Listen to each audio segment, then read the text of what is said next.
Hello and welcome. Today I'm adding Doodle World and Doodle World Redrawn to my ever-growing list where I rank every Evercade game ever. The games are found on Indie Heroes Collections 1 and 3 respectively, and Redrawn is, as you'd imagine, a slightly enhanced version of the original, but for the most part they're the same game. Doodle World is a very Mario-inspired platformer for the NES. Developed by Nate Peters, Doodle World is a parent and child collaboration, which is reflected in the look of the game, which, as you can see, it has a very Doodle sketchbook look to it. Anyway, as it is a homebrew game, or an indie game, whatever you want to call it, there's no nostalgia here. The story involves you playing as a Doodle who is trying to defeat the evil King Eraser and his office of flying minions who have stolen a magic crayon which created this magical Doodle world. Anyway, so I suppose I better get on to the graphics. As you can see, and as I already mentioned, it has a sketchbook doodle type aesthetic to it, including the white lines from sketching or doodling on lined paper. There's a definite charm to it. It looks like a child's drawing, and that's intentional. And this is the game's greatest strength, but also one of its biggest weaknesses. It's a strength because it has some charm to it, and helps negate the fact that technically the graphics aren't all that good. The style overcomes the technical shortcomings. In terms of visuals anyway,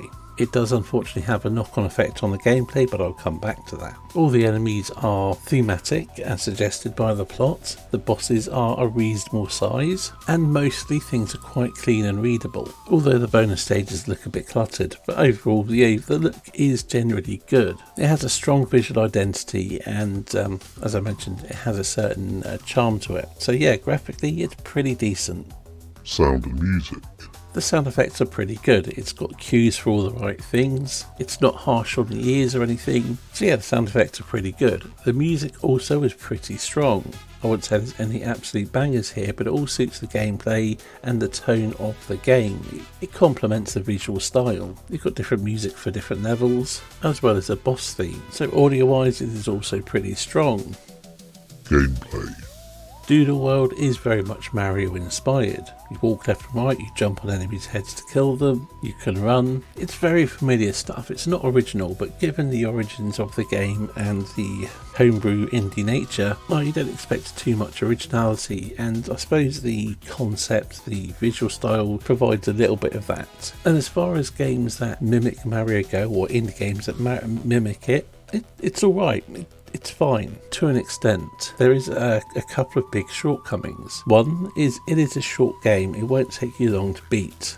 Not at all. Interestingly, it has a kids mode which reduces the number of levels and enemies and bosses and makes it even easier. But it is already a pretty easy game, except for one thing, and this is tied to the graphics. The enemies are often very narrow, and jumping on them can be problematic.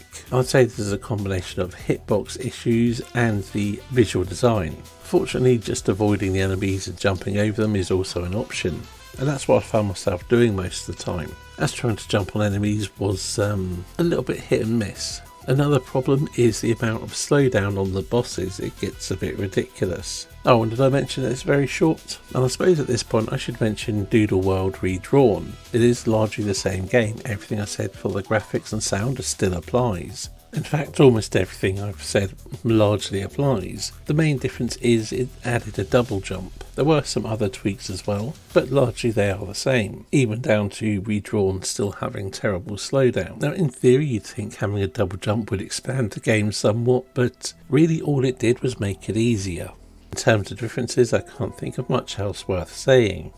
Overall opinion. Both versions of Doodle World are perfectly playable, short NES platformers. They certainly don't outstay their welcome, but neither do they get utterly compelling, despite the charming graphics. And while I liked Doodle World well enough, I did find that playing Doodle World Redrawn and it being so very similar but easier, well, I ended up looking at it far more negatively as a result. But all that said, it is a playable, charming game. It's not terrible, just very short. So if you keep your expectations low, you might have some fun with this one. Ranking. So placing Doodle World and Doodle World Redrawn on my ever-growing list where I rank every Evercade game ever, I've elected to put Doodle World Redrawn above Coffee Crisis but below Vectron, placing it at 348 out of 400 whatever games I've ranked so far. And I'm putting Doodle World, the original version, above Minky Monkey but below Skate Cat, putting that at 335 out of 328 games that I've ranked so far. Anyway, that's it for today's video. Thank you for watching, and I'll see you in the next one.